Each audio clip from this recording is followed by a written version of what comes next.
Assalamualaikum warahmatullahi wabarakatuh. Bismillahirrahmanirrahim. Alhamdulillahi rabbil alamin. Wabihi nasta'inu ala umurid dunya waddin. Allahumma sholli wa sallim wa barik ala habibina wa syafi'ina Sayyidina wa maulana Muhammadin wa ala alihi wa ashabihi wa man tabi'ahum bi ihsanin ila yaumiddin. Bismillah. Mari kita lanjutkan ngaji kita malam hari ini. Meskipun sambil gerimis-gerimis, hujan-hujan, suasananya agak romantis. Ya, nikmatilah suasana ini. Mungkin besok 10-20 tahun yang akan datang, ketika kalian sukses entah di mana, kamu merindukan suasana ngaji semacam ini. Yang kamu rindukan bukan apa-apa. Mungkin besok kamu sudah urusanmu macam-macam dan kamu rindu dirimu yang sekarang, yang meskipun hujan-hujan rela datang untuk dapat tambahan wawasan ilmu. Mungkin besok kamu tidak banyak waktu lagi untuk ikut-ikut ngaji semacam ini. Mungkin saya sudah tua banget, jadi ngajinya wis tidak kuat 2 jam, setengah jam. Sudah beda suasananya.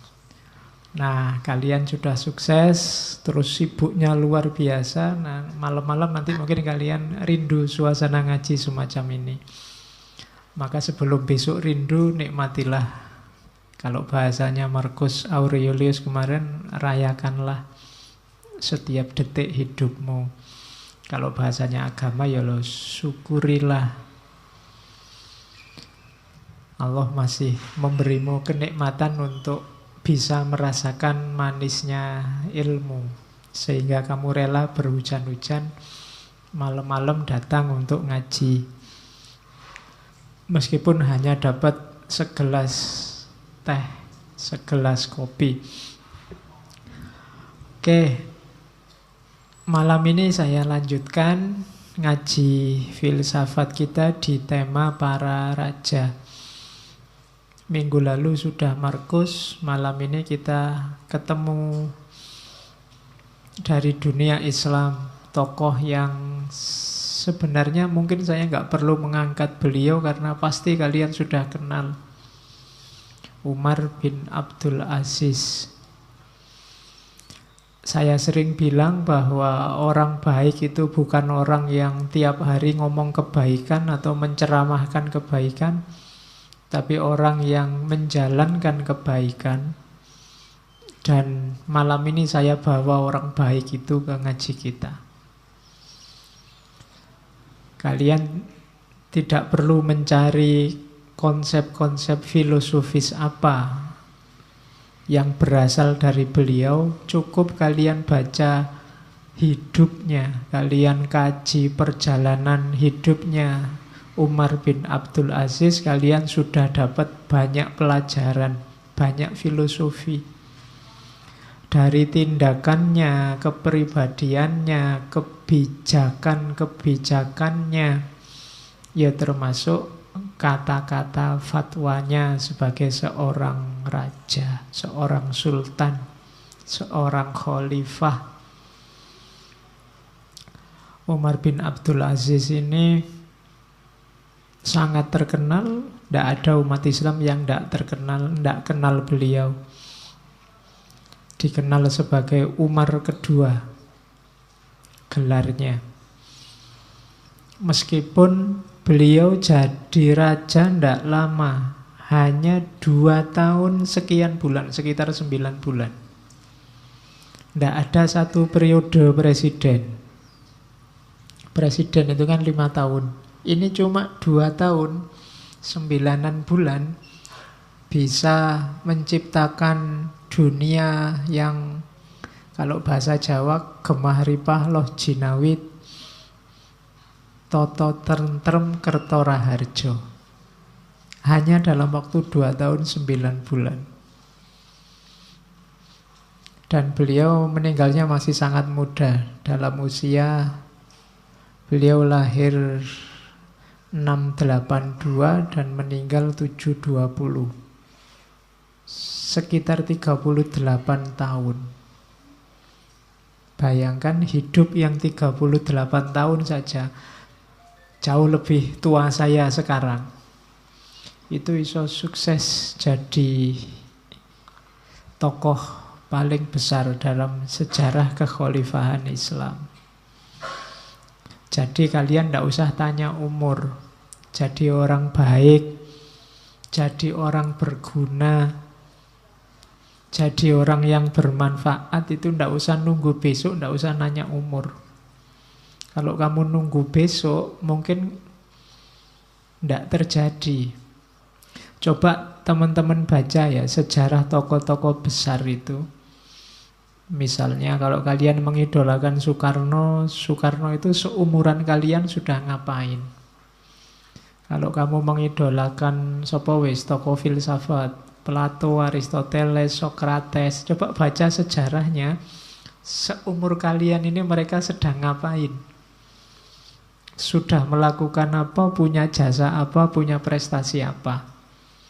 Nah, itu nanti bisa kalian ukur. Kira-kira kamu bisa ndak ya selevel mereka? Insya Allah bisa. Cuma ada insya Allahnya. Ya, itu kan tergantung Allah maunya. Umar bin Abdul Aziz ini masih memang dari keluarga raja-raja, cuma dia bukan keturunan langsungnya. Jadi beliau ini dari sisi ayah memang dari dinasti Umayyah. Beliau putranya Abdul Aziz. Abdul Aziz ini putranya Marwan. Marwan bin Hakam, khalifahnya Umayyah keempat. Marwan ini punya anak laki-laki 2, Abdul Malik dan Abdul Aziz. Abdul Malik ini nanti yang jadi khalifahnya Umayyah kelima. Abdul Malik nanti punya anak namanya Sulaiman. Sulaiman bin Abdul Malik. Sulaiman jadi khalifahnya Umayyah keenam. Nanti sebelum meninggal, Sulaiman ini berwasiat yang meneruskan tahta adalah Umar bin Abdul Aziz ini. Umar ini berarti sepupunya, putranya Abdul Aziz, pamannya Sulaiman. Nanti Abdul Malik ini menikahnya sama saudaranya Sulaiman, namanya Fatimah. Jadi nikah masih sepupunya. Dari sisi ibu, Umar bin Abdul Aziz ini masih anak cucu cicitnya Umar bin Khattab. Makanya disebut Umar kedua. Dari segi kualitasnya sebenarnya memang mirip dengan Umar bin Khattab. Jadi Umar bin Khattab itu punya anak namanya Asim. Nanti Asim ini punya anak namanya Laila. Nah, Laila inilah nanti yang kawin dengan Abdul Aziz, punya anak Umar bin Abdul Aziz. Ini pelajaran sejarah. Saya tidak tahu kalian suka tidak baca-baca gitu. Biasanya pelajaran sejarah itu kan kamu benci karena tidak harus hafal-hafalan. Hafal-hafalan tanggal, hafal-hafalan nama. Tapi kalau bisa dipahami, sejarah itu asik. Oke, sebenarnya ketika kita ngaji filsafat dengan tema tokoh-tokoh, itu kita sebenarnya ngaji sejarah. Sejarah pemikiran. Jadi sama saja. Oke, Umar ini ya memang alim sejak kecil, soleh sejak kecil. Punya guru, kalau dalam sejarah gurunya ada 33 guru. yang 8 sahabat, yang 25 tabi'in. Jadi ya gurune wis jago-jago ya. Kalau kalian kan gurumu mungkin banyak, tapi kan ya kalau dibandingkan 33 yang 8 sahabat, yang 25 tabi'in ya minta ampun pasti ya. Jadi enggak level kita mungkin dari sisi gurunya. Hafal Quran sejak kecil. Para ulama zaman dulu itu kan hafal Quran bukan sesuatu yang luar biasa. Dan Umar bin Abdul Aziz sejak kecil sudah hafal Quran. Kemudian waktu jadi khalifah beliau ya usianya sekitar berapa? 36-an tahun. Masih sangat muda. Kalau hari ini di Indonesia masih bisa daftar CPNS. Ya. Oke. Sekarang kita kaji ya.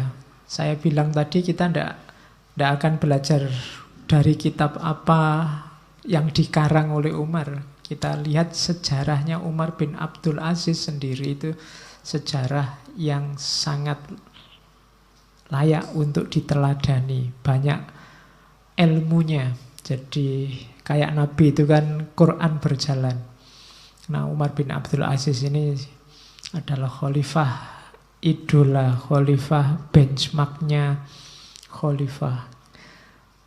Kemarin saya baca di internet itu ada yang bikin tulisan bahwa salah satu calon presiden itu mirip Umar bin Abdul Aziz. Ya, ya ndak apa-apa tuh orang pengen kayak gitu kok. Ya meskipun kamu tanya apa ya. Nanti kamu baca ya, setelah kita belajar Umar bin Abdul Aziz ini kira-kira apa ya ada calon presiden kita yang kayak beliau. Oke, bismillah kita mulai. Ini namanya, gelarnya ya. Jadi orang Arab itu suka bikin semacam ini kalau terhadap orang-orang besar. Al-Imam, Al-Hafidh, Al-Allamah, Al-Mujtahid, Az-Zahid, Al-Abid, As-Sayyid, Amirul Mukminina Haqqon, Abu Hafiz Al-Quraisy Al-Umawi Al-Madani Al-Misri Al-Khalifah Az-Zahid Ar-Rasyid, As'aju Bani Umayyah. As'aj itu ini ada hubungannya dengan sejarah hidupnya. Jadi waktu kecil itu beliau pernah kakinya ketendang kuda, keningnya ketendang oleh kuda sehingga luka. Ada bekas luka di keningnya. Dan itu membekas sampai besar. Bahasa Arabnya As'aj, orang yang kepalanya ada lukanya, dari kalangan Bani Umayyah. Dan waktu Umar kecil ini luka di dahinya, bapaknya malah seneng luar biasa. Kenapa? Karena ada ramalan dari Umar bin Khattab dulu bahwa besok di antara keturunanku akan ada orang besar yang cirinya adalah dahinya luka. Jadi anaknya kena kuda, dia malah seneng. Alhamdulillah, berarti anakku ini nanti yang jadi orang besar. Jadi itu namanya, karena Umar bin Abdul Aziz ini ya ulama, ya sufi, ya khalifah. Kalau minggu lalu kan raja yang filosof, ini raja yang ulama. Sebenarnya sama, filosof bahasa Yunani, ulama bahasa Islam. Dua-duanya menunjukkan bahwa seorang raja itu butuh yang berilmu. Pemimpin itu butuh yang wawasannya luas, jangan sempit. Maka akan sukses. Itu yang diidealkan oleh Plato, bahwa raja itu harus filosof. Maksudnya raja itu wawasannya luas, wadahnya besar, dia harus bisa mewadahi orang seluruh negeri. Oke, kita belajar pelan-pelan ya, kita tiru jadikan beliau ini benchmark karena setiap orang adalah pemimpin. Memimpinlah seperti Umar bin Abdul Aziz. Saya awali dari awal ketika beliau jadi khalifah. Jadi beliau jadi khalifah tahun 717 Masehi atau 99 Hijriyah. Dia sebenarnya nggak mengira kalau dia angkat jadi khalifah. Sebelumnya beliau ini gubernur Hijaz. Hijaz itu Makkah Madinah sekarang. Tapi tiba-tiba Khalifah Sulaiman wafat, terus meninggalkan surat wasiat bahwa Umar lah yang harus menggantikannya jadi khalifah. Ini harusnya senang, karena sejarah sebelumnya malah orang bunuh-bunuhan untuk jadi khalifah. Tapi Umar bin Khattab begitu jadi khalifah dia sumpek, sedih, tidak mau. Terus dia kan saat itu umat Islam menunggu di masjid pengumuman siapa khalifahnya. Begitu diumumkan bahwa penerusnya Umar bin Abdul Aziz, semuanya senang, kecuali Umar sendiri. Terus Umar naik mimbar terus bilang, wahai manusia, demi Allah, sesungguhnya saya tidak pernah memohon perkara ini kepada Allah satu kali pun. Jadi aku tidak pernah berdoa untuk jadi khalifah, jadi raja, jadi orang penting. Sesungguhnya jabatan ini diberikan padaku tanpa bermusyawarah terlebih dulu, dan aku tidak pernah memintanya, apalagi kampanye. Ya itu bahasa sekarang, mencalonkan diri saja aku ndak. Kok bisa jadi? Maka terus dia bilang, sesungguhnya aku mencabut baiat yang ada di lehermu dan pilihlah siapa yang kalian kehendaki. Jadi ini kalau bahasa modern mungkin sebenarnya Umar maunya kita demokratis sajalah. Siapa yang kalian inginkan. Ini tadi kan saya diangkat khalifah ini kan karena wasiat. Mungkin karena masih keluarga juga. Nah, jadi kalau bahasa sekarang mungkin inginnya demokrasi. Yuk, sudahlah, nggak usah terikat oleh baiat-baiat tadi. Saya juga tidak ingin jadi khalifah sebenarnya. Tapi terus orang-orang tetap kukuh bahwa yang harus jadi khalifah Umar bin Abdul Aziz. Ceritanya saat itu terus Umar terduduk lesu terus nangis. Alangkah besarnya ujian Allah kepadaku. Jadi dapat jabatan itu malah nangis. Tidak sujud syukur loh ya. Karena ini musibah. Jangan dikira sederhana. Kalian jadi dapat jabatan apapun itu amanat. Jadi bebanmu double, tidak kayak yang dipimpin. Karena kalian yang mimpin. Jadi tidak ringan. Makanya Umar bin Abdul Aziz nangis. Kabarnya dia galau sampai pulang ke rumah, sampai istrinya bingung. Terus harus menghibur beliau. Jadi yang pertama, karakter seorang sultan ideal, pemimpin ideal adalah tidak berambisi. Jadi tidak pakai mencalon-calonkan diri, tidak pakai kampanye-kampanye, karena jadi pimpinan bukan tujuannya. Ini cerita terkenal sekali dari Umar bin Abdul Aziz, bahwa aku sebenarnya tidak mimpi dan tidak berdoa untuk jadi khalifah. Ketika jadi khalifah dia merasa itu beban yang sangat berat. Pelajaran pertama itu, jangan pernah mimpi jadi pemimpin, bercita-cita untuk jadi orang paling tinggi. Tapi kalau Allah menghendaki, kalau masyarakat tahu kualitasmu, kamu akan dinaikkan sendiri oleh mereka. Itu pelajaran dari Umar bin Abdul Aziz. Setelah diangkat, ini saya ambil yang awal dulu ya, dari sejarah kekhalifahannya. Beliau mendatangi sufi besar, ulama besar saat itu, yaitu Hasan Basri. yang mungkin kemarin kalian kenal waktu kita ngaji Robiah, ngaji-ngaji sufi. Ini kan salah satu sufi yang terkenal dengan konsep khauf dan rojaknya. Setelah terpilih jadi khalifah, yang didatangi awal adalah Hasan Basri untuk minta nasihat. Jadi minta nasihat pada ulama. Dia yang mendatangi Hasan Basri, bukan Hasan Basri dipanggil ke istana. Ya sowan. Ya karena itu nasihatnya Hasan Basri.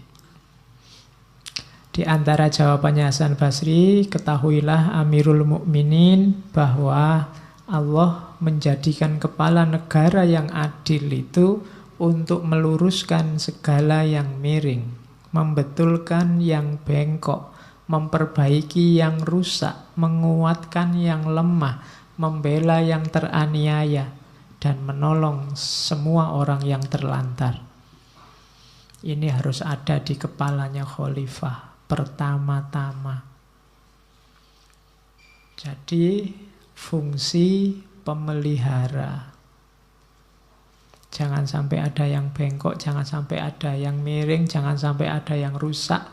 Harus menguatkan yang lemah, membela yang teraniaya, menolong yang terlantar. Yang kedua, ini panjang, saya potong beberapa saja. Kalian bisa cari sendiri banyak di kitab-kitab. Kepala negara yang adil itu laksana seorang gembala yang berhati sayang pada binatang gembalaannya.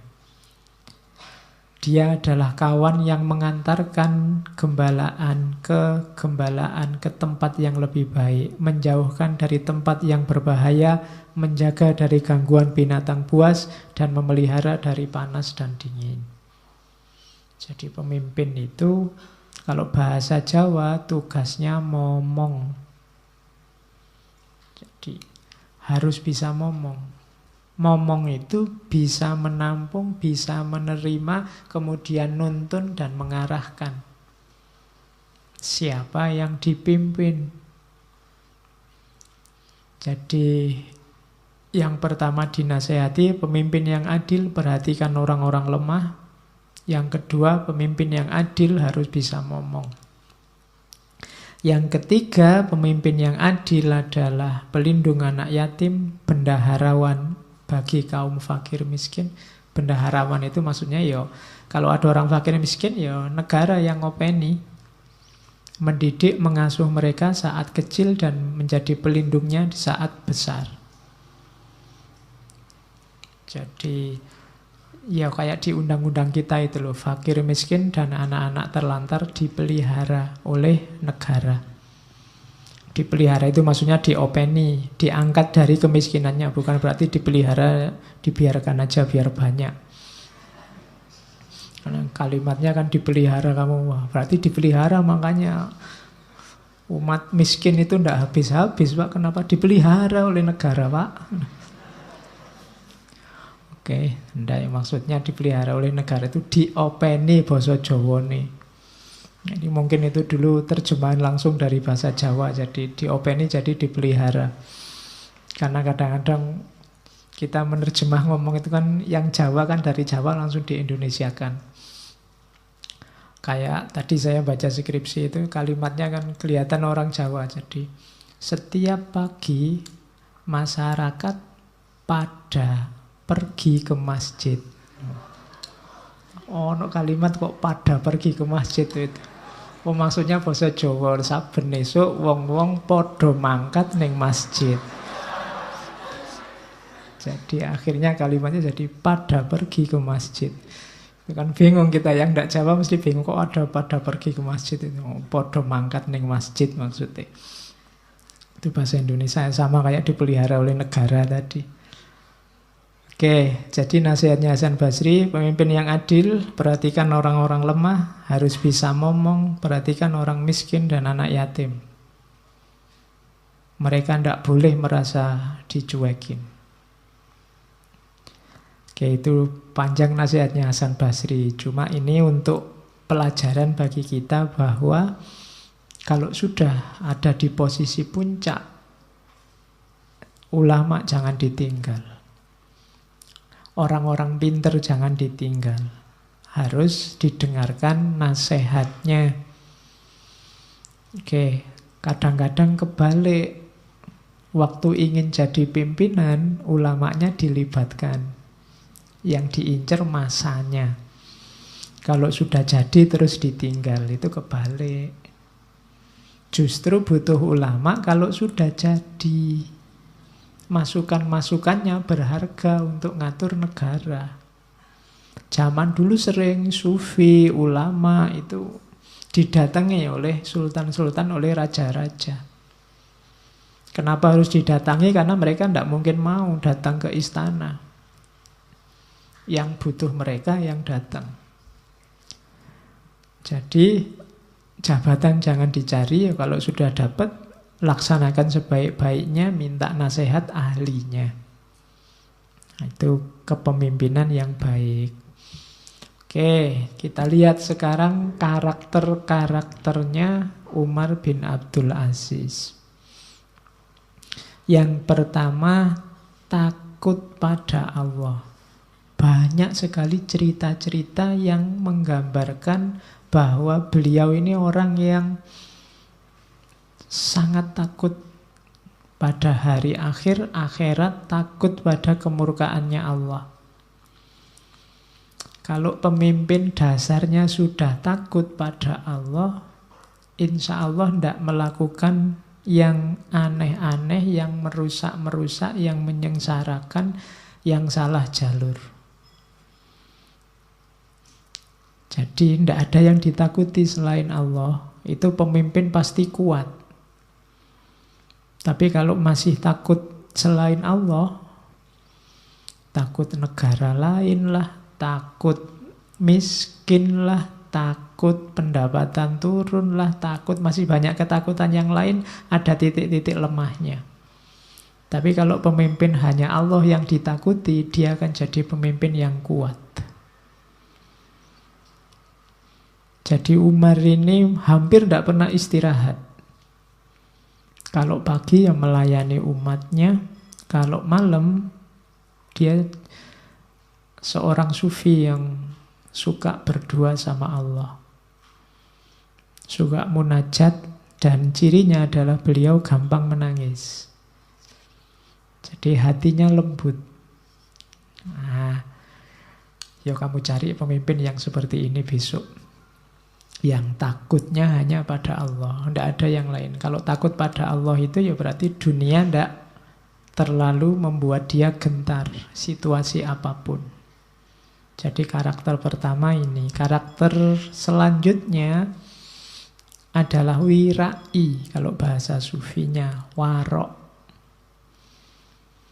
Bagi yang belajar tasawuf, warok itu kan kondisi jiwa yang hati-hati. Biasanya ilustrasinya kehati-hatian itu orang yang menjauh dari yang makruh dan yang syubhat. Itu orang hati-hati. Makruh itu kamu ambil boleh tapi lebih baik ditinggal. Kalau yang syubhat itu tidak jelas ini baik atau buruk. Orang wirai tidak cuma yang haram yang ditinggal, yang masih syubhat saja ditinggal. Khawatir nanti wong ini tidak jelas baik atau buruknya. Yang makruh ditinggal. Kenapa? Ya karena makruh itu kan memang lebih baik ditinggal.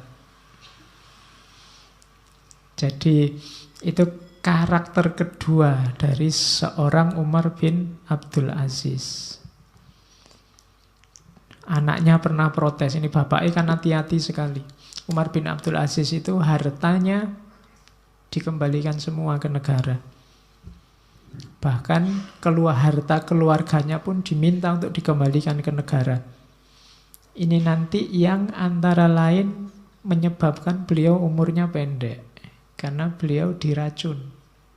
Meninggal diracun oleh keluarganya sendiri. Jadi mungkin karena sebelumnya kan yang namanya keluarga kerajaan itu kan hidupnya makmur. Apa-apa terjamin, fasilitas full. Tapi di zaman Umar tidak boleh semacam itu. dia sendiri hidupnya sangat sederhana. Kalau ada harta-harta yang dulunya dari kas negara, dari Baitul Mal, semua disuruh mengembalikan. Nah, nanti ada dari keluarganya sendiri, ada yang tidak suka dan mengupah seorang pembantu, pembantunya Umar sendiri untuk meracun Umar. Umar waktu diracun kabarnya tahu kalau dia diracun oleh pembantunya. Terus pembantunya ini sebelum beliau meninggal disuruh pergi sejauh mungkin yang tidak terlacak oleh orang. Karena kalau nanti beliau meninggal dan orang tahu dia diracun, dan yang racun pembantu itu nyawanya bisa terancam. Jadi sebelum meninggal yang racun ini, kamu pergi yang jauh, disangoni. Iya, itu Umar karena dia khawatir, karena ini kan dia cuma alat, kan ada yang bayari. Oke, di situ juga ada cerita wirainya dia, misalnya yang paling terkenal kan cerita tentang lampu. Beliau itu kalau kerja, kalau urusan negara ya pakai lampunya negara tidak apa-apa, tapi begitu ganti urusan pribadi ya lampunya ganti, yang lampu pribadi. Jadi meskipun di ruangan yang sama, jadi dia tidak mau, itu namanya wirai, hati-hati. Makanya anaknya protes, karena kok makannya kok kita ini raja, makannya kasar terus, lebih enak teman-temannya. Anaknya kan protes. Terus Umar bilang, anakku, apa kamu senang makan makanan lezat tapi besok bapakmu masuk neraka? Ini perlu dijadikan kata mutiara untuk yang berniat korupsi.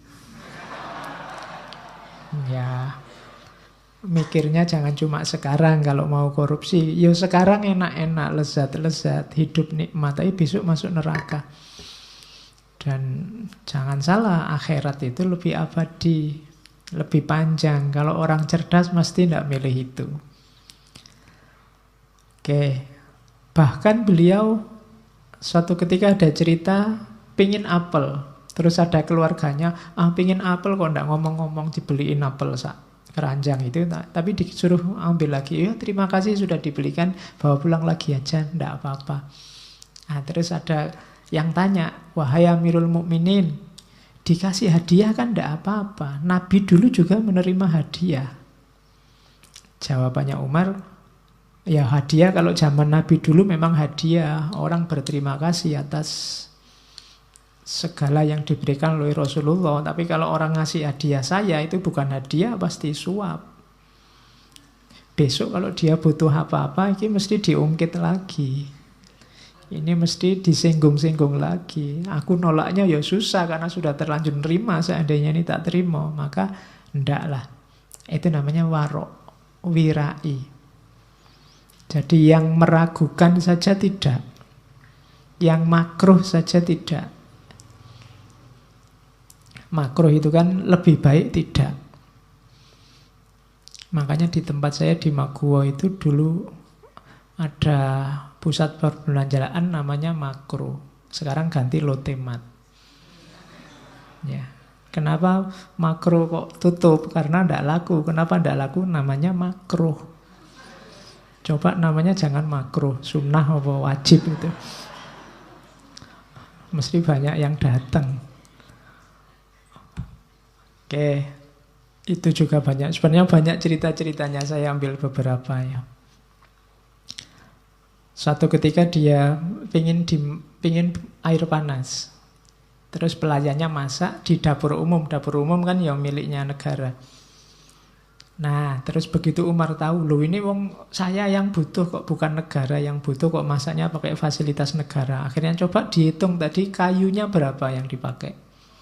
Setiap kayu terus dibayar oleh dia, dihitung.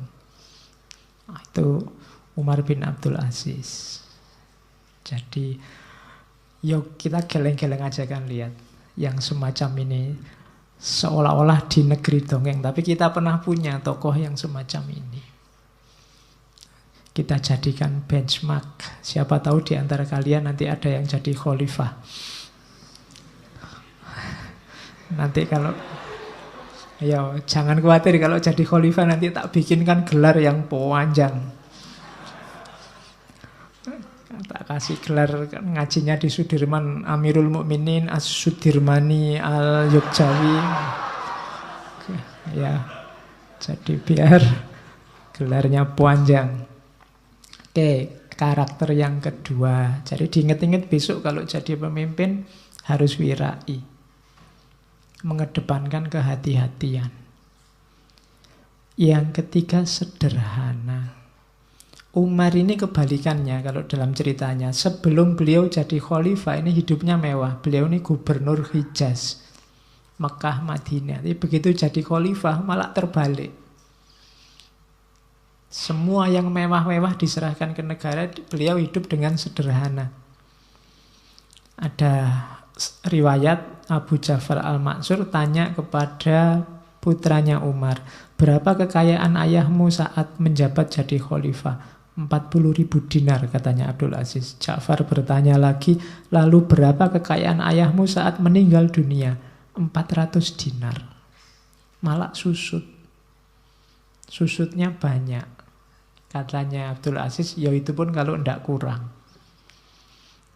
Jadi hidupnya sangat sederhana. Ada cerita Umar ini satu ketika waktu sakit dijenguk oleh sahabatnya Mas Lamah, masih keluarga bin Abdul Malik. Terus dia lihat ini khalifah bajunya kok kusam amat ya. Bajunya kelihatannya nggak ganti-ganti. Perasaan baju itu terus kan gitu. Terus ditanya sama istrinya, apa ndak ada baju yang lain, kasihan lah ini nanti banyak orang jenguk khalifah kok bajunya kayak gitu. Kata istrinya, demi Allah aku ndak punya baju lagi selain yang sekarang dipakai beliau. Jadi, bajunya cuma itu. Kalau mau cari yang lain mungkin ya setara aja dengan baju yang dipakai itu. Adanya cuma itu. Jadi bayangkan ada sultan khalifah bajunya ndak ganti-ganti. Jadi acara apa saja mungkin bajunya itu. Meskipun acara jalan-jalan, acara kenegaraan, acara ya podo itu semua. Nah, itu mungkin tidak terbayang di kita. Tapi dulu ada. Dan itu ngalah-ngalahi kalian kan. Kalian aja tiap kali mau ganti baju kan tidak mikir baju yang mana. Ya. Kalau Umar mungkin tidak pakai banyak mikir. Wong tidak ada yang dipikir. Ya adanya cuma itu. Jadi di antara strategi biar kalian tidak boros pikiran itu punya apa-apa jangan banyak-banyak. Orang yang uangnya banyak kan mikirnya lebih panjang. Uangnya buat apa ini? Ini yang tidak punya uang kan tidak mikir. Yang dipikir cuma satu, cara nyari uang gimana. Ya. Jadi beliau ini sederhana. Makannya juga sederhana. Itu ada cerita Umayyah Al-Khoshi yang tanya, waktu dia berkunjung ke rumahnya Umar, suguhannya kok cuma kacang terus sih. Apakah setiap hari Tuan makan dengan kacang saja? Katanya Fatimah, ya wahai anakku, ya ini makanannya Amirul Mukminin itu. Amirul Mukminin makanannya cuma kacang adas. Itu namanya hidup yang sederhana. Jadi kalau hidupnya semacam ini kan rakyat juga percaya, mantap untuk mengikuti apa yang beliau perintahkan. Karakter selanjutnya Umar ini seorang yang egaliter. Bukti pertama apa? Zaman itu ada namanya mawali. Mawali ini biasanya orang-orang non-muslim yang masuk Islam tapi bukan Arab. Biasanya mereka dari daerah taklukan. Mungkin orang Persia, mungkin orang Yunani. Nah ini zaman itu levelnya dianggap di bawah. Pokoknya yang level paling tinggi itu Arab. Yang bukan Arab namanya mawali. Dan mereka biasanya harus membayar namanya jizyah. Karena ada di daerah taklukan. Nah, di zamannya Umar, orang-orang Mawali ini disetarakan. Hak-haknya dianggap sama dengan yang lain. Itu yang membedakan Umar dengan khalifah-khalifah sebelumnya. Dan nanti dalam sejarahnya, orang-orang Mawali inilah yang lama-lama memberontak pada dinasti Umayyah, dibantu oleh Bani Hashim, sehingga dinasti Umayyah jatuh, berdirilah dinasti Abbasiyah. Padahal sejak era Umar ini sebenarnya sudah diinisiasi, diawali untuk mbok kita hidup bersama yang egaliter saja, wong sama-sama manusianya. Di zaman Umar sukses teknik untuk merangkul ini, termasuk para Mawali. Tapi nanti di zaman selanjutnya mungkin balik lagi ke asal, merasa bahwa orang Arab adalah sayyidnya umat. Orang Arab itu levelnya tinggi. Nah, mikirnya begitu. Jadi di era Umar, hendaklah kita setara. Sama saja, saling membantu demi syiarnya Islam. Contoh egaliter lagi, Umar ini khalifah, tapi dekat sama pembantu-pembantunya. Itu cerita panjang, itu silahkan dibaca sendiri. Jadi satu ketika Umar ini situasinya panas, terus minta tolong pembantunya, aku pingin tidur, tidak bisa tidur karena panas, mbok tolong aku dikipasi sama pembantunya, sampai Umar ketiduran. Tapi lama-lama ngipasi, pembantunya juga ikut ngantuk. Akhirnya pembantunya ikut ketiduran. Begitu pembantunya ketiduran, Umar bangun, terus lihat pembantunya, kasihan sekali dia, panas-panas gini tidur. Kalau saya tadi kan dikipasi, akhirnya kipasnya diambil gantian. Umar yang ngipasi pembantunya. Begitu pembantunya sadar, wah dia tidak enak luar biasa, minta ampun-ampun. Tapi terus kata-katanya Umar, loh engkau ini kan manusia sepertiku. Engkau merasakan panas sebagaimana aku juga merasakannya. Aku hanya ingin membuatmu nyaman dengan kipas ini, sebagaimana engkau membuatku nyaman. Jadi raja sama, ya kalau sekarang mungkin ajudan-ajudannya. Jadi sifatnya egaliter, setara. Toh tidak jadi hina kan, meskipun seorang khalifah ngipasi pembantunya. Orang justru menganggapnya mulia, tidak masalah. Jadi itu karakter yang ingin dikembangkan oleh Umar bin Abdul Aziz. Orang kecil akhirnya semakin hormat sama beliau. Maka cari pemimpin yang egaliter. Berarti apa? Orang dari kelompok apapun, suku apapun, agama manapun diperlakukan setara. Terus tawadhu. Tawadhu itu rendah hati. Cirinya orang tawadhu apa? Tidak ingin terkenal, tidak ingin menonjolkan diri. Jadi tawadhu itu bukan yang kalau jalan terus sambil nunduk-nunduk. Tidak. Kamu kan sering kalau ada orang jalan, permisi ya sambil nunduk. Wah, tawadhu sekali. Belum. Jadi tawadhu itu ketika orang tidak mau menonjolkan diri, tidak menyombongkan dirinya, itu tawadhu namanya. Bisa sih, tapi ya tidak pamer-pamer, tidak ada perlunya ditunjuk-tunjukkan. Ya kalau memang butuh ya ditunjukkan, tapi kalau tidak ya tidak usah tak pamerin. Itu namanya tawadhu. Kalau sekedar gitu aja kecil, tapi ya tidak usah tak tunjukin lah. Buat apa sih dipamer-pamerkan? Nah itu orangnya namanya tawadhu. Satu ketika Umar itu khutbah. Umar ini dikenal orasinya bagus, pinter. Kalau ngomong misalnya tentang siksa neraka, banyak orang nangis. Nah satu ketika beliau ini khutbah Idul Fitri. Mungkin karena khutbahnya sangat indah, banyak jamaah yang terharu, terhanyut, beberapa nangis.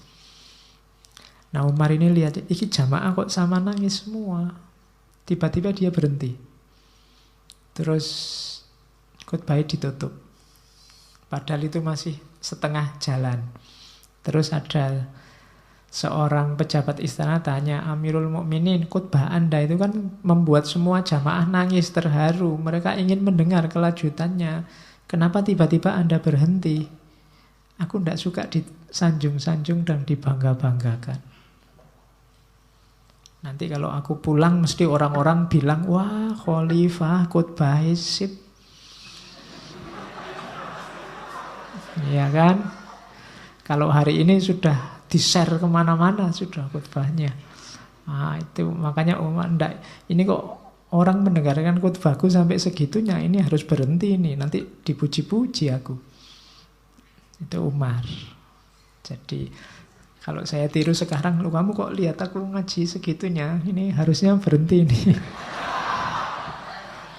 Nah, ya sudah jam 9 biar nggak capek. Oke. Jadi rakyatnya sangat cinta pada Umar sampai ada yang satu ketika, Umar, saya akan berusaha besok kalau engkau meninggal akan kita usahakan dimakamkan dekat makam Rasulullah. Tapi Umar menjawab, enggak. Demi Allah, menghadap Allah dengan seluruh dosaku selain kemusyrikan lebih aku sukai daripada menganggap diriku layak mendapat penghormatan seperti itu. Enggak lah, enggak usah sampai segitunya lah. Kalau bahasa hari ini enggak usah lebay.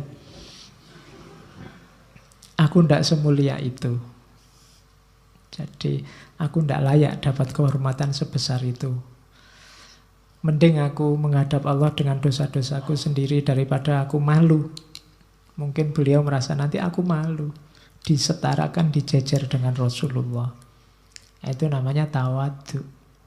Jadi pemimpin yang tidak suka pamer, tidak suka menunjukkan kelihayannya, kemahirannya, kebesarannya. Jadi meskipun nggak ditunjukkan, orang juga sudah tahu kalau beliau orang besar. Terus masih karakter ininya, belum kebijaksanaan. Karakternya selanjutnya yang terkenal, beliau ini sabar, telaten. Satu ketika anaknya, ayah sampean ini kan sudah jadi khalifah, ayo kita jihad, kita basmi semua kemusyrikan, kita basmi semua kemaksiatan. Katanya Umar, sebentar, jangan tergesa-gesa anakku. Dalam Al-Quran saja Allah mencela dulu khamr 2 kali sebelum akhirnya mengharamkannya. Yo pelan-pelan, jangan langsung ditabrak dengan haram. Quran aja sebelum mengharamkan khamr dicela dulu. Maksudnya orang dipahamkan dulu bahayanya, kelirunya di mana, baru terus diharamkan. Kalau aku membawa seluruh kebenaran kepada rakyat dan mereka harus menerima seluruhnya pula, aku khawatir hal itu justru akan menimbulkan fitnah. Kayak Sunan Kalijogo, kayak Sunan Wali Songo, itu kan waktu berdakwah ya kalau mereka mau semua kebenaran bulat-bulat dipaksakan pada umat Islam yang ada. Tapi kan enggak. Kalau dipaksa begitu mungkin rakyatnya malah lari. Pelan-pelan. Biarkan mereka pinter dulu, biarkan mereka ngerti dulu, terus baru ditunjukkan halal haramnya. Itu namanya telaten, tidak kesusu meskipun punya power untuk itu. Jadi carilah pemimpin yang telaten dan sabar. Terus ini ada contoh. Jadi satu ketika anaknya menghadap lagi sama Umar, namanya Abdul Malik. Wahai Amirul Mukminin, sampean ini kok lambat ya? Jawaban apa yang engkau persiapkan di hadapan Allah di hari kiamat nanti seandainya Allah menanyakan padamu? Mengapa engkau melihat kesesatan tapi tidak membasminya? Dan engkau melihat sunnah tapi engkau tidak menghidupkannya di tengah masyarakat? Jawabannya Umar, semoga Allah mencurahkan rahmatnya kepadamu. Semoga Allah memberikan ganjaran atas kebaikanmu, wahai anakku. Sesungguhnya kaummu melakukan perbuatan dalam agama ini sedikit demi sedikit.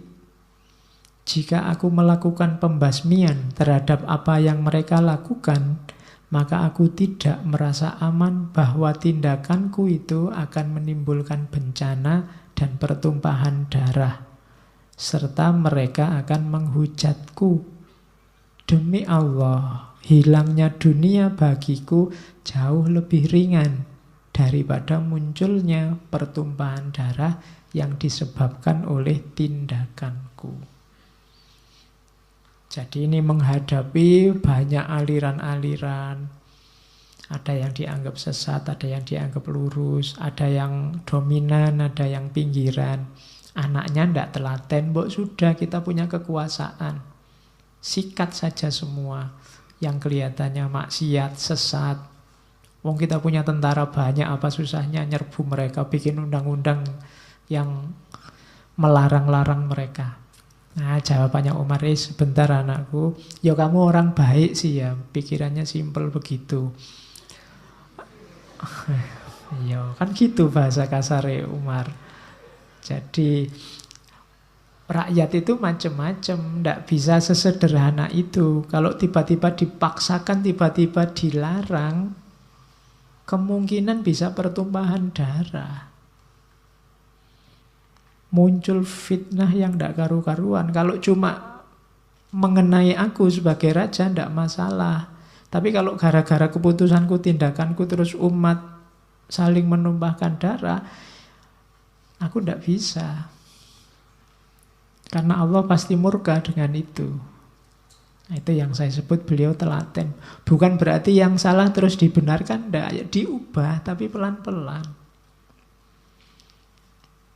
Manfaatkan jalur yang lembut, jangan jalur keras. Karena yang terjadi nanti bisa bunuh-bunuhan, pertumpahan darah sesama muslim. Mengingatkan, meluruskan iya, tapi dengan cara yang baik, pelan-pelan. Nah, itu cari pemimpin yang model begini,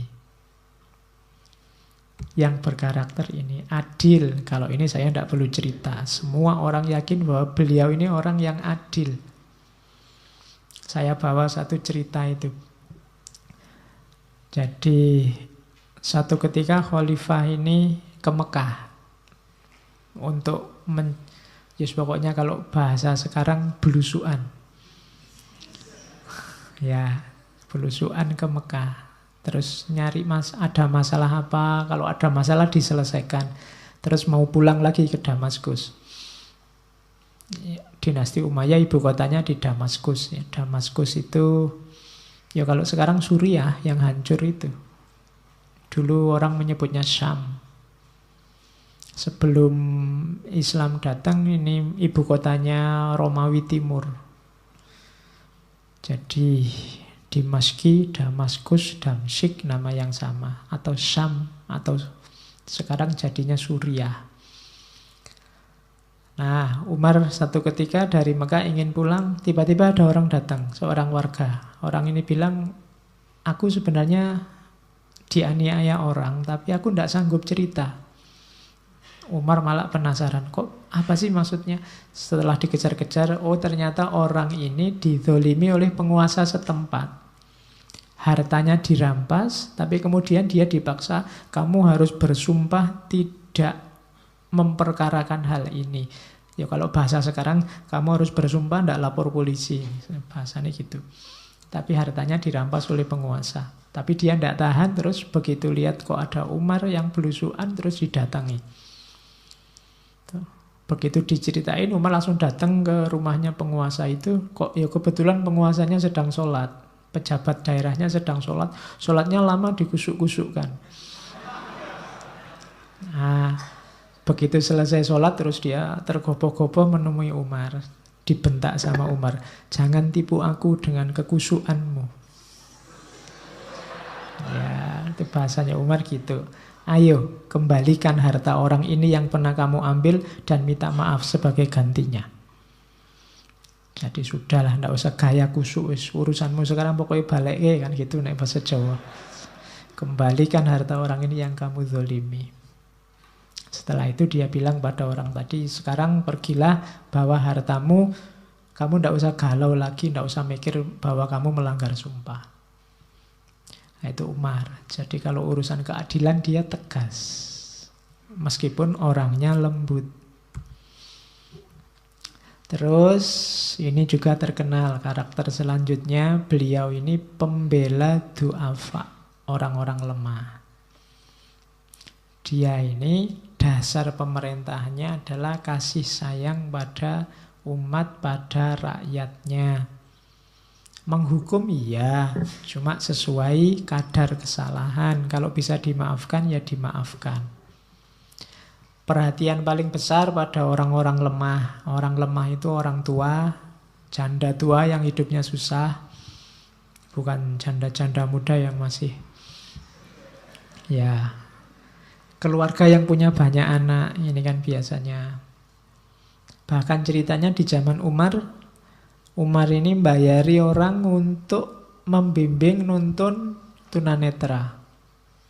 Jadi kalau ada tunanetra itu tidak ada tunanetra yang jalan sendirian di pinggir-pinggir jalan sambil membawa tongkat. Tidak ada. Zaman Umar ada yang selalu mendampingi karena dan mereka ini dibayari negara.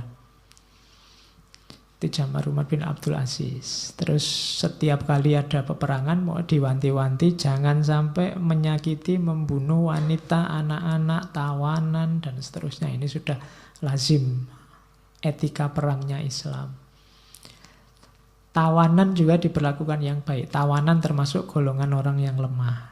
Dan para tawanan ini bebas menggunakan harta pribadinya. Kok kebetulan tawanan ini simpanannya banyak, ya tidak apa-apa, menggunakan simpanannya. Itu diantara keberpihakannya. Malah ada cerita pencuri yang tertangkap, setelah diinterogasi dia bilangnya, saya ini lapar, keluargaku sudah berhari-hari tidak makan. Akhirnya malah dilepaskan, disangoni sama Umar. Jadi kalau ada orang kok kelaparan sampai mencuri, sementara tetangganya berlebih kaya raya, bukan salah yang mencuri. Jadi tidak mungkin orang semacam ini terus dikenakan potong tangan misalnya. Karena dia memang butuh. Jadi karakternya Umar, pembela du'afa. Nanti cerita-ceritanya banyak. Karakter selanjutnya beliau ini komunikatif. Saya bilang tadi dia pinter ngomong. Jadi orasinya bagus, retorikanya bagus. Itu contohnya. Ketika ada warga dizolimi, dia bilang, jangan khawatir, keadilan ada di depanmu. Dengan kalimatnya puitis. Ketika berhadapan dengan suami istri yang gegeran, dia bilang, kalian berdua sama-sama benar. Ini kalimat ampuh loh. Kalau kalian belo salah satu, biasanya hasilnya terus putus mesti. Tapi enggak, kamu sama-sama benar. Tinggal dimusyawarahkan saja enaknya gimana, kan gitu. Oke. Putranya sendiri, kalau pada putranya sendiri dia tegas. Kalau aku sampai tidak memperingatkan putraku sendiri, berarti aku ikut kezaliman. Kepada Khalifah Al-Walid bin Abdul Malik. Jadi Umar ini waktu jadi gubernur Madinah, dia berani mengingatkan Khalifah. Cuma kalimatnya juga retoris. Dia pakai kalimat, Allah tahu bahwa Anda bukan Khalifah pertama yang akan meninggal dunia. Jadi kono pimpinan zolimnya luar biasa. Kan kita takut ngingetin. Didakwain aja pakai kalimat, ya ndak apa-apa sih, sampean bukan pemimpin pertama yang akan meninggal. Sebelumnya sudah banyak pemimpin yang meninggal. Jadi berarti apa? Jabatanmu ndak abadi. Yang abadi justru setelah kamu meninggal itu. Makanya hati-hati, jangan zolim. Dunia ini cuma sementara. Berapa lama jadi presiden? 5 tahun cumaan. Nah, itu bahasa kasarnya ngono. Jadi jangan zalim. Terus katanya warga yang sayang sama Umar, saking sayangnya mereka bilang, kami akan selalu baik-baik saja selama Anda masih ada. Tapi Umar jawab, salah kalimatmu. Kalian semua akan baik-baik saja selama kalian tetap bertakwa pada Allah. Karena yang jamin kamu baik-baik saja itu bukan rajamu, tapi Allah. Nah, itu gayanya Umar bin Abdul Aziz. Kalimatnya komunikatif. Oke, kita masuk sekarang ke yang sangat terkenal adalah kebijakan ekonominya. Saya tadi bilang Gemah Ripah Loh Jinawi Toto Tentrem Kertora Harjo. Gemah Ripah Loh Jinawi itu kondisi ekonominya luar biasa. Banyak riwayat yang menyebut bahwa di zaman Umar, amil zakat itu kesulitan nyari mustahik zakat. Jadi zakat ini diberikan ke siapa, itu kebingungan mereka. Bandingkan sekarang ya. Yang wajib zakat sembunyi-sembunyi. Sampai di mal-mal itu ada yang nari zakat bikin stand. Kalau zaman Umar tidak sampai seperti itu. Kesadaran masyarakatnya tinggi untuk berbagi sehingga kesejahteraan sosial naik. Ada beberapa kebijakan ekonomi yang populer dari Umar. Yang pertama misalnya gaji buruh dinaikkan setara gaji pejabat istana. Jangan dibayangkan terus jadi besar, kebalik. Karena sebelumnya gaji pejabat istananya yang diturunkan. Jadi karena gaji pejabat istananya diturunkan, yang menaikkan gaji buruh setara pejabat istana tidak berat. Karena memang di antara kebijakan awalnya Umar, pemimpin-pemimpin yang tidak kompeten, baik secara kemampuan maupun secara moral diganti semua. Jadi pemimpinnya bagus-bagus semua, orientasinya bukan nyari uang dengan jabatannya, sehingga digaji tidak sangat besar pun tidak masalah. Jadi buruh orang kecil jadi sejahtera.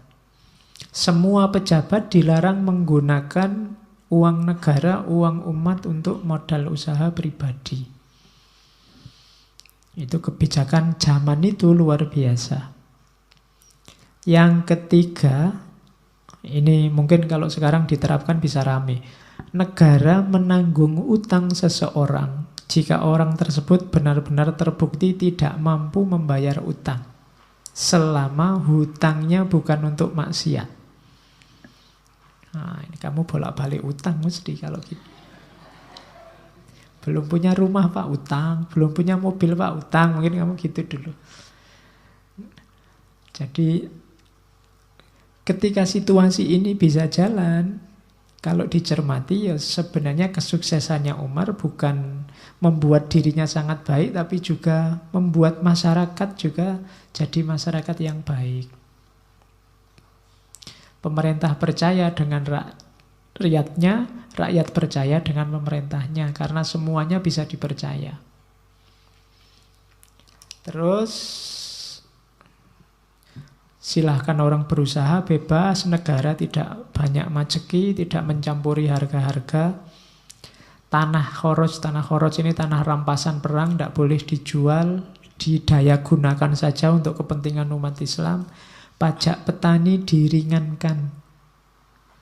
Terus pemerintah melakukan penghematan besar-besaran. Bahkan ada ilustrasi untuk nulis surat saja, katanya Umar, jika suratku ini tiba di tanganmu, maka pertajam pena dan perkecil tulisan. Gabungkan keperluan-keperluan yang banyak dalam satu lembar, karena kaum muslimin tidak memerlukan kata-kata yang panjang yang merugikan baitul mal. Jadi kalau mau nulis ya tidak usah bertele-tele basa-basi, maunya apa gitu aja. Pastikan penanya tajam, jadi nulis nggak usah ngulang-ngulang, ganti-ganti kertas. Terus ringkes keperluannya apa adanya. Itu gambaran bahwa penghematan, jangan boros.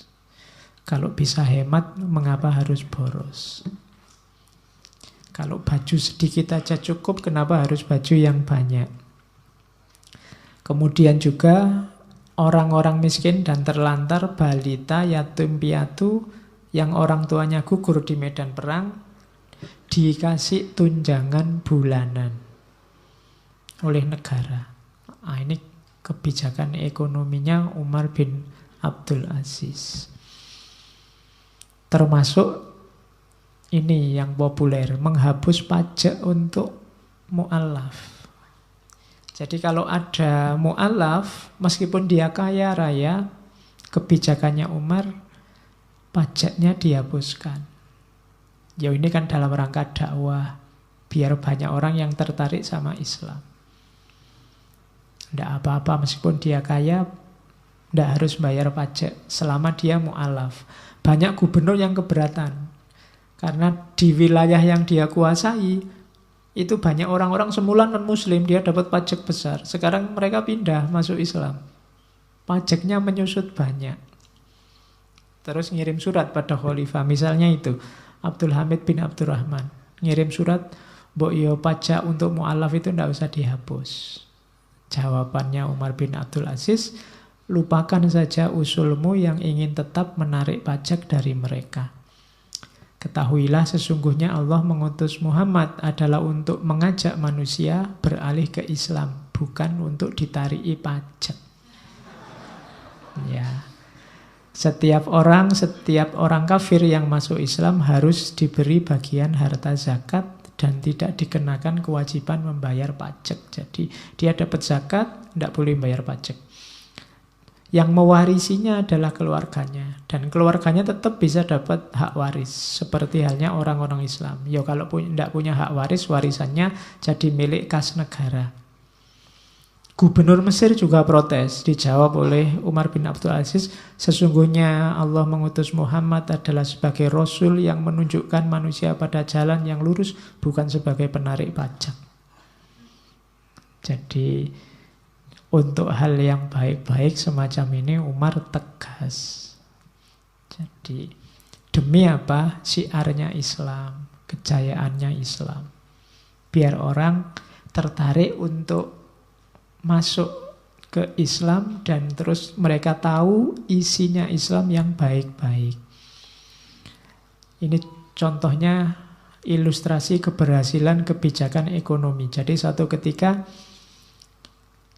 Umar bin Abdul Aziz mengirim surat pada Hamid bin Abdurrahman, gubernur Irak, agar semua gaji dan hak rutin di provinsi itu dibayar. Balasannya Abdul Hamid, saya sudah bayar semua gaji dan hak-hak, tapi Baitul Mal masih banyak uangnya. Terus Umar merintah, kalau gitu cari orang yang dililit utang, tapi tidak boros, beri dia uang untuk melunasi hutangnya. Sudah dilakukan, Abdul Hamid nulis surat lagi. Saya sudah membayarkan utang mereka, tapi Baitul Mal masih sisa banyak. Umar merintah lagi, kalau ada orang lajang yang tidak punya harta, terus dia ingin nikah. Iya, seru ya. Seneng kamu. Nikahkan dia dan bayarlah maharnya. Abdul Hamid, kamu sing jomblo-jomblo santai kalau hidup zaman itu. Abdul Hamid terus balas menyurati Umar, saya sudah menikahkan semua jomblo yang ingin nikah. Tapi uangnya juga masih sisa. Terus Umar memikirkan, kalau gitu coba cari orang yang biasa membayar jizyah dan kharaj. Ini orang-orang Mawali tadi yang terpinggirkan tadi. Kalau ada yang kurang modal, beri pinjaman pada mereka agar mampu mengolah tanahnya. Dan kita tidak nuntut pengembalian, kecuali nanti kalau sudah sukses setelah 1 atau 2 tahun. Nah, itu menggambarkan betapa suksesnya beliau meskipun hanya 2 tahun sekian bulan mengatasi problem ekonomi negara.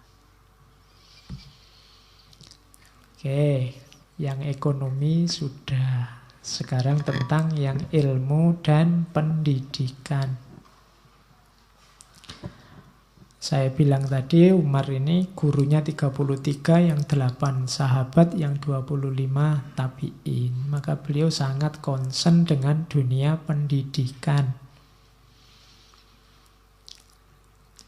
Yang pertama-tama digarap oleh Umar adalah pendidiknya, guru-gurunya. dosen-dosennya. Yang digarap apa? Keluhuran budinya. Waktu dia ngangkat seorang guru untuk anak-anaknya, alasannya apa? Kok guru ini yang dipilih? Katanya, Sahal, aku memilihmu mengajar anak-anakku karena aku sudah tahu siapa kamu dengan sebenar-benarnya. Jadi usahakan belajar ke siapa, gurunya siapa, kamu harus tahu dulu. Yang diketahui apa? Keluhuran budinya, moralnya. Itu penting. Jadi gurunya harus dijamin bermoral. Ya kalau sudah guru, kalau profesinya, profesionalitasnya kan pasti. Di bidangnya dia pinter. Tapi kalau moralnya rusak, bisa merusak anak didiknya. Maka garap dulu pendidiknya. Nyari guru yang bermoral. Guru apapun. Tidak cuma guru agama. Nasihatnya pada para pendidik, Umar pernah bilang, wahai para pendidik, jauhi kata-kata kasar. Jadi kalau ngomong jangan kasar, jangan bercanda tanpa batas karena membutakan hati. Bercanda boleh tapi harus tahu batas. Ya sekali-sekali. Guyonnya dikit-dikit, jangan banyak-banyak. Kalau terlalu banyak, nanti jadi stand up comedy. Tidak jadi belajar. Jadi jangan terlalu banyak bercanda, jangan terlalu sibuk dengan hiburan-hiburan yang bisa mengganggu konsentrasi. Hiburan boleh, tapi jangan terlalu fokus ke situ. Susahnya hari ini hiburanmu ada di tanganmu. HP. Itu jangan terlalu sibuk dengan HP, kalau bahasanya dirubah begitu, karena bisa mengganggu konsentrasi. Boleh punya HP, boleh lihat HP, neng yo. Jangan sampai segitunya lah jatuh cinta sama HP. Berdoa dulu sebelum belajar, mulai pelajaran dengan Fatihah. Jangan lupa fisik. Belajar yo belajar, cuma yo jangan baca buku 24 jam. Fisikmu juga harus kuat. Jangan lupa istirahat. Tidur siang enggak apa-apa. Kalau kalian kan memang tidur siang selalu karena malamnya melek. Ya maksudnya yang imbang, ya belajar, ya istirahat. Kemudian nasihatnya lagi, ikatlah ilmu dengan tulisan atau catatan. Tidak usah malu nyatet, Pak kan lebih keren dihafalkan. Tidak, lebih terjamin kalau ditulis. Makanya saya pakai ini lebih terjamin daripada ngewarang dihafalkan, naik keliru malah bahaya. Jadi mending ditulis saja, nanti lebih terkontrol yang disampaikan. Jadi ikatlah ilmu dengan tulisan. Ya kalau levelmu level Imam Syafi'i itu ndak apa-apa dihafalkan. Ya, kamu kan levelnya masih level yang sekarang hafal sebentar lagi hilang. Jadi ya ditulis ndak apa-apa, dicatat kalau ada yang penting. Nah, yang paling terkenal lagi zaman Umar kan, yang mahasiswa tafsir, mahasiswa hadis pasti ingat bahwa di era inilah dimulai usaha kodifikasi hadis. Jadi mulai hadis dibukukan. Itu perintah suratnya pada Abu Bakar bin Hazm yang terkenal sekali. Himpunlah hadis-hadis Rasulullah, lalu tulislah, katanya Umar. Soalnya aku khawatir dengan melemahnya semangat kegiatan keilmuan dan hilangnya para ulama. Ditulis sajalah hadis-hadis itu karena kelihatannya generasi muda sudah mulai lemah semangat keilmuannya, sementara yang tua para ulama sudah banyak yang meninggal. Nah, jadi karena aku khawatir dengan situasi ini, tulislah hadis, cuma ya hati-hati, tulislah yang hadisnya Rasul saja. Sebarkan ilmu, adakan majelis-majelis taklim sebagai sarana bagi siapapun yang ingin belajar. Karena sesungguhnya ilmu itu selalu ada gunanya. Ini suratnya pada Abu Bakar bin Hazm. Jadi cari pemimpin yang perhatian pada ilmu dan dunia pendidikan. Selain fokus juga ke dunia ekonomi. Pembangunan. Logikanya Umar bin Abdul Aziz, kalau dia ingin bangun, logikanya dua. Bangun itu untuk kesejahteraan, bukan untuk kebanggaan. Jadi Kan banyak sekarang bangun yang untuk dipamerkan, manfaatnya tidak tahu. Untuk kebanggaan itu kan hanya untuk dilihat, dipamerkan, dibangga-banggakan. Nah, kalau logikanya Umar, bangun itu untuk kesejahteraan. Misalnya zaman Umar ada kedai sosial. Kedai sosial itu kayak rumah singgah yang didirikan di mana-mana. Siapa butuh nggak harus cari hotel, bisa nginep di situ gratis. Tugasnya misalnya itu, Umar memerintahkan Sulaiman bin Abu Sari untuk ngopeni kedai sosial. Katanya Umar, kalau ada warga muslim yang mampir, jamulah ia selama sehari semalam. Beri makan pula binatang kendaraannya. Yo, kalau zaman dulu kendaraannya kan binatang. Kalau sekarang mungkin kasih bensin motornya, mobilnya. Jika dia miskin, jamu selama 2 hari 2 malam tidak apa-apa. Kalau dia kehabisan bekal, antarkan dia ke kampung halamannya dengan cuma-cuma. Jadi zaman itu ada kedai-kedai sosial. Jadi kalau kalian mau touring, ya tidak usah nyari hotel. Di sana banyak kedai, kamu bisa nginep di situ dan dijamu ya tidak lama-lama. Semalam tidak apa-apa. Terus kamu kan paginya melanjutkan perjalanan. Atau kalau miskin 2 hari tidak apa-apa. Kalau tidak punya apa-apa, ya diantarkan aja pulang ke kampung halamannya. Karena itu gratis, tidak apa-apa. Nah, itu zaman Umar. Jadi bikin apa-apa itu pertimbangannya kesejahteraan rakyatnya. Zaman saya kecil dulu di desa-desa itu ada namanya banjar. Banjar itu bisa orang nginep di situ. Saya tidak tahu sekarang apa masih ada ya di desa-desa, banjar desa itu. Jadi tidak harus kamu nyari hotel, tidak harus meskipun backpacker, tidak apa-apa, nginep di banjar desa. Dan di kampung saya dulu masih banyak orang yang di depan rumahnya ada semacam ya ember dari tanah liat, tempayan, isinya air. Jadi siapapun lewat bisa ngambil air minum di situ. Sekarang mungkin tidak ada tradisi semacam itu. Kamu boleh mulai. Ya kalau uangmu banyak, aqua. Taruh depan kos-kosanmu, siapa lewat silahkan minum. Kalau enggak ya kamu masak air sendiri. Loh itu kelihatannya simpel, tapi itu sodako.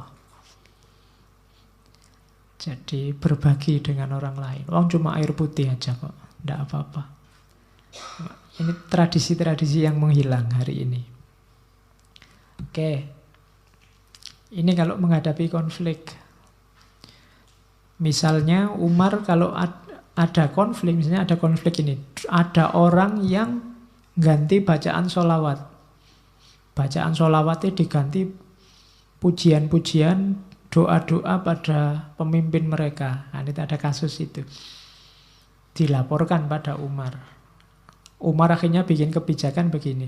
Telah terjadi penyimpangan. Kebetulan ini yang melakukan penyimpangan ini kelompok-kelompok seniman. Oleh para seniman, mereka melecehkan Rasulullah dan keluarganya serta kaum mukminin. Maka setibanya suratku ini, tolong cegahlah tindakan mereka. Dan supaya mereka tetap membaca sholawat kepada beliau Rasulullah dan keluarganya. Selain itu mereka boleh berdoa apa saja. Yo tetap bacalah sholawat. Muji pemimpin, mendoakan pemimpin tidak apa-apa. Cuma ya sholawatnya dihidupkan lagi. Nah, itu kebijakannya Umar. Tidak kok ujuk-ujuk dipersekusi, dieksekusi. Tidak. Diingatkan mereka, tidak boleh kamu kayak gitu, itu sesat. Mau mendoakan nenek moyang pemimpin, monggo. Tapi tidak usah ngubah-ngubah sholawat. Tetap bacalah sholawat. Itu namanya kebijakan. Suatu ketika ada yang mencaci maki Umar. Gubernur Irak ngirim surat. Ada seseorang yang mencaci maki Anda. Aku menangkapnya dan bermaksud tak hukum, tak bunuh. Khalifah Umar segera balas. Lepaskan dan maafkanlah dia. Kalau sampai kamu berani membunuhnya, aku akan menghukum mati kamu. Ya, jadi dia tidak. Kalau yang dicela pribadi, tidak usahlah pakai dihukum. Kalau kamu berani menghukum-hukum orang yang mencela, Nanti orang malah tidak berani lagi ngeritik aku. Padahal kritik itu perlu untuk perbaikan. Yang tidak mau dikritik tidak akan jadi lebih baik, karena yang sekarang dianggap sudah baik. Ya yang sekarang ya insya Allah sudah baik, tapi kan di titik tertentu ada kelemahannya. Di situ gunanya kritik. Dan Umar sadar betul itu. Makanya jangan bungkem, jangan menghukum orang yang mengkritik. Mungkin orangnya kurang pinter sehingga kritiknya keluarnya caci maki. Itu yang ada di pikirannya Umar.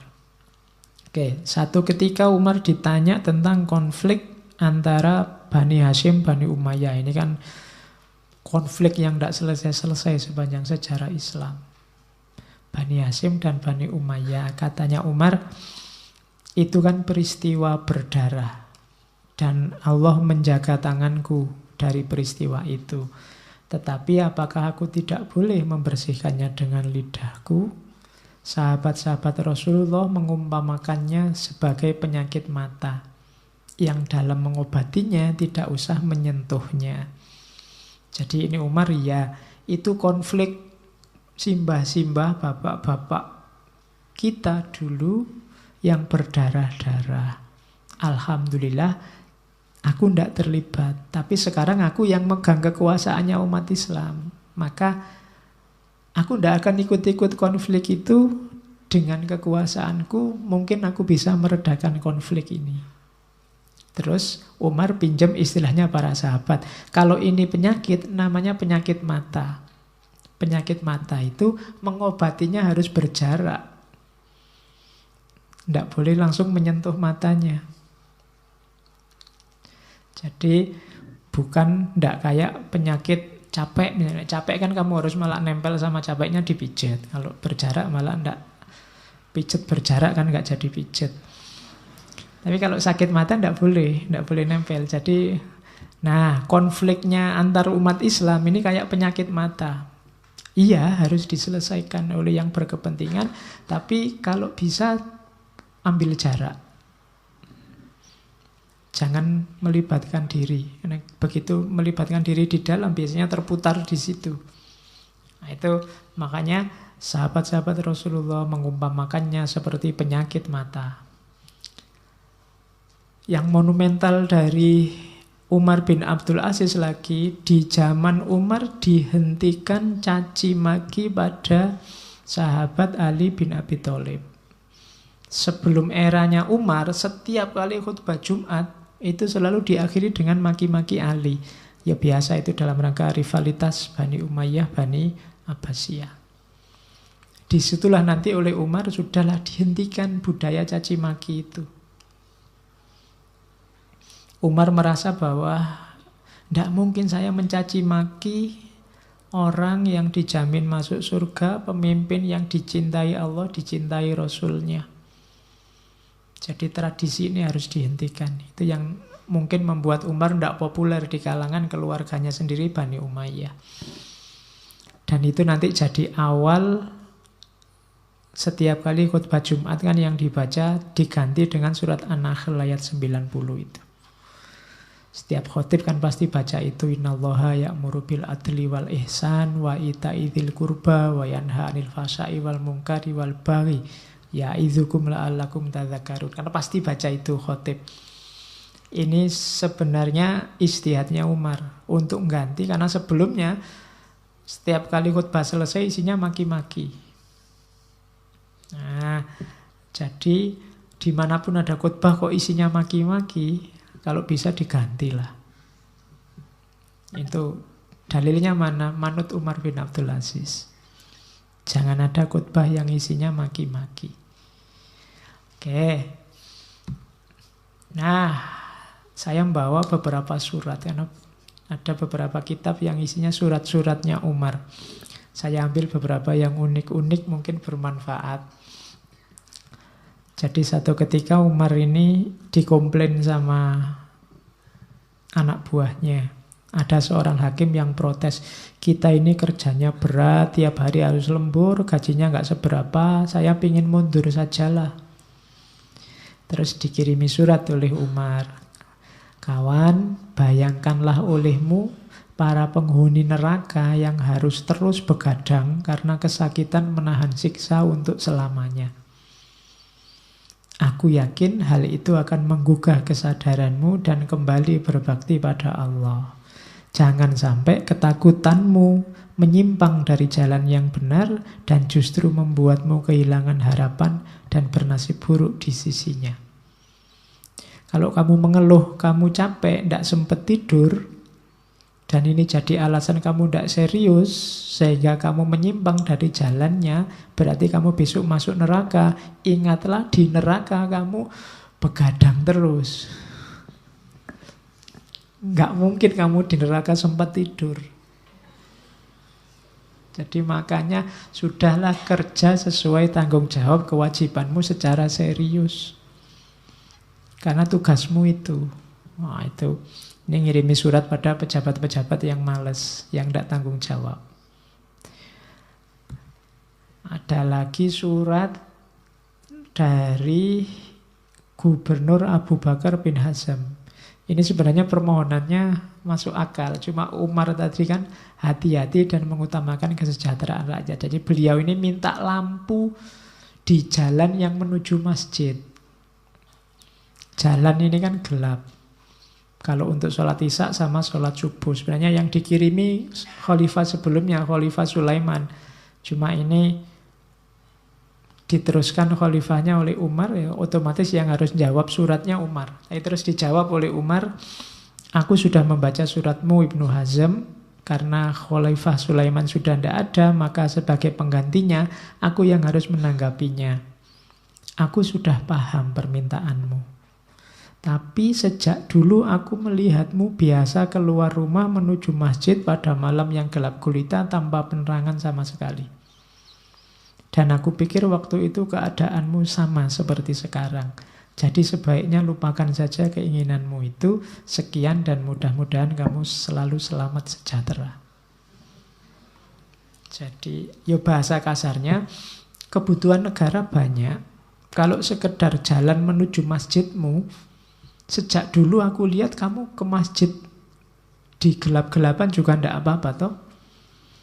Jadi daripada uangnya aku boroskan untuk ini, ada yang lebih penting. Jadi lupakan saja permintaanmu itu, semoga kamu selamat. Nah itu jawabannya Umar. Ini namanya prioritas. Bukan berarti jalan itu tidak penting, tapi banyak hal lain lebih penting. Selama ini toh kamu juga lewat jalan itu, jamaah juga tetap ramai dan gak masalah. Itu jawabannya Umar. Terus ada lagi surat pada Adi bin Arthod. Ini seorang gubernur yang suatu ketika dia menangkap tawanan yang mau makar. Dia minta izin, tawanan ini saya siksanya ya, biar dia ngaku. Umar balas cepat-cepat, suratmu sudah aku baca dan aku sudah paham maksudmu. Tapi aku benar-benar heran, mengapa kamu minta izin padaku untuk menyiksa makhluk Allah? Kamu pikir aku ini benteng yang bisa melindungimu dari siksanya? Jika memang ada bukti, maka tindaklah ia berdasarkan bukti yang ada. Atau jika ia mengaku, tindaklah berdasarkan pengakuannya. Tapi jika ia menyangkal dan berani bersumpah pada Allah, maka lepaskanlah ia. Sungguh bagiku lebih senang ia bertemu Allah dengan membawa kejahatannya daripada aku bertemu Allah dengan berlumuran darahnya. Jadi ngapain dadak disiksa-siksa segala? Kalau tidak mau ngaku ya sudah. Gitu loh. Mending salah melepaskan daripada salah menghukum. Karena resikonya panjang. Kalau salah menghukum, pertanggungjawabannya ke atas. Kalau ada bukti, hukum sesuai bukti itu. Kalau ada pengakuan, sesuai pengakuan. Kalau tidak ngaku, bersumpah demi Allah, tidak, ya sudah dilepaskan. Nah, itu kebijakannya Umar. Terus ada lagi, pokoknya malam ini saya kasih banyak gambaran pemimpin ideal versi dunia Islam. Satu ketika anaknya pinjem duit untuk kawin pada ayahnya. Malah dimarahi sama Umar. Demi Allah, aku sudah membaca permintaanmu yang amat bodoh itu. Asal kamu tahu, masih banyak anak cucu sahabat muhajirin yang belum beristri karena ketidakmampuannya. Masih banyak jomblo-jomblo yang penasaran, tersingkirkan. Kalau mau kawin, kamu jual saja tanah keluarga, lalu uangnya kamu gunakan untuk memenuhi keperluanmu itu. Pantang bagiku mengambil harta Allah untuk kepentingan pribadi atau keluarga. Jadi anaknya sendiri mau kawin, pinjem uang negara tidak boleh. Apalagi orang lain, apalagi dirinya sendiri. Mending uangnya dipakai untuk membantu menikahkan putra-putra muhajirin, putra-putra ansor yang miskin, yang sulit menikah karena nggak punya biaya. Nah, itu Umar. Oke, itu contoh surat. Baru sekarang kita lihat ada beberapa pemikiran-pemikirannya yang mungkin penting. Kurang 10 menit. Oke, ini salah satu pidatonya. Suatu ketika Umar pidato begini, para hadirin sekalian, sesungguhnya dunia ialah ajal yang terbatas, harapan yang terkurangi, dan pengantar ke negeri yang lain. Mudah-mudahan Allah menyayangi orang yang selalu memikirkan urusannya, menasehati dirinya, takut kepada Tuhannya, berusaha mengurangi dosanya, dan menerangi hatinya. Perhatikan hal-hal itu. Yang pertama, hiduplah secara serius. Jadi memikirkan urusannya. Yang kedua, nasihati dirimu. Kalau dalam agama namanya muhasabah. Yang ketiga, takutlah hanya kepada Tuhanmu.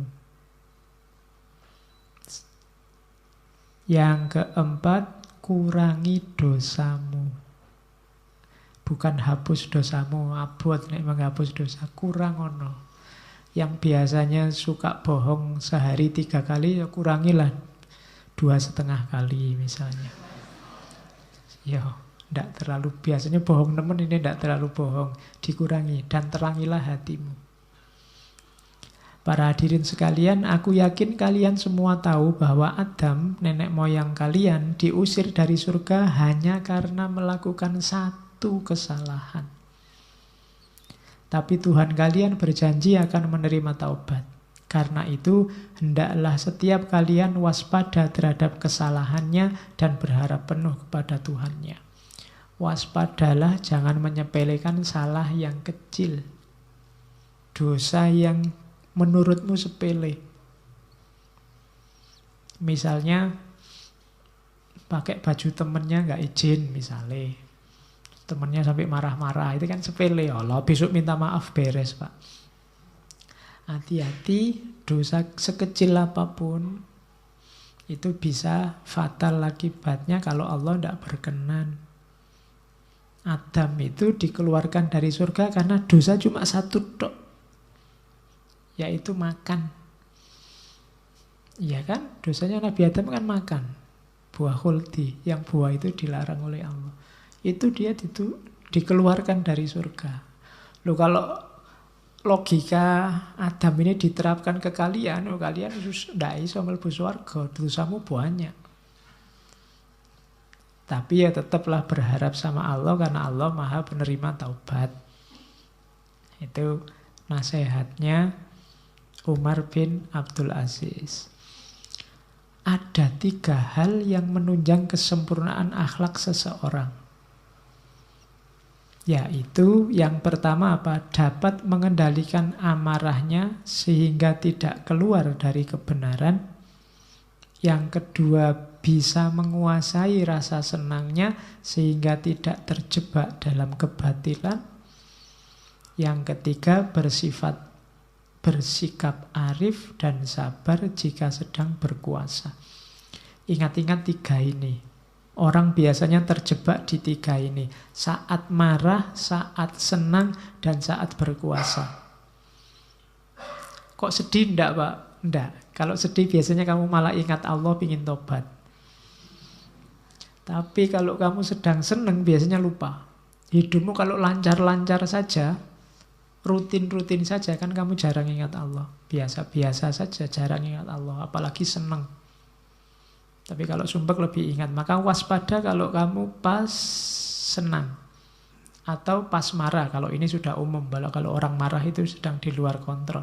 Atau yang ketiga sedang punya kuasa. Tiga hal ini memabukkan. Kekuasaan, kemarahan, dan kesenangan. Hati-hati. Kalau kita bisa mengendalikan tiga hal ini, maka kita menuju kesempurnaan akhlak. Katanya Umar bin Abdul Aziz. Oke, terus kalau ini nasihatnya bagi yang ingin amar ma'ruf nahi mungkar, melakukan perbaikan dan kebaikan di tengah masyarakat, nasihatnya Umar, kalau kamu bisa menyembuhkan luka temanmu tanpa membakar kulitnya dengan besi panas, lebih baik kamu tidak melakukan cara yang menyakiti itu. Jadi menasehati teman, menunjukkan kebaikan dengan cara menyakiti, itu kan menyembuhkan luka dengan membakar kulit dengan besi panas. Kalau bisa jangan gitu. Iyalah kalau seandainya temanmu salah, iya, temanmu maksiat, iya, tapi jangan gitu cara memperbaikinya. Karena tujuanmu mengobati luka, tapi hasilnya adalah luka baru yang lebih sakit. Amar ma'ruf iya, nahi mungkar iya, tapi jangan dengan cara yang lebih menyakiti. Karena itu sama dengan mengobati luka dengan besi panas. Nah, itu petuah dari Umar bin Abdul Aziz. Tuntutlah ilmu karena ilmu adalah hiasan bagi orang kaya dan pertolongan bagi orang miskin. Tidak ada seorang pun yang tidak membutuhkan ilmu. Sedapat mungkin jadilah orang yang menguasai ilmu, atau yang mempelajarinya, atau yang mencintainya, atau paling sedikit tidak membencinya. Kalau mungkin jadi orang yang menguasai ilmu. Kalau tidak bisa, ya kayak kita ini paling tidak orang yang mempelajari ilmu.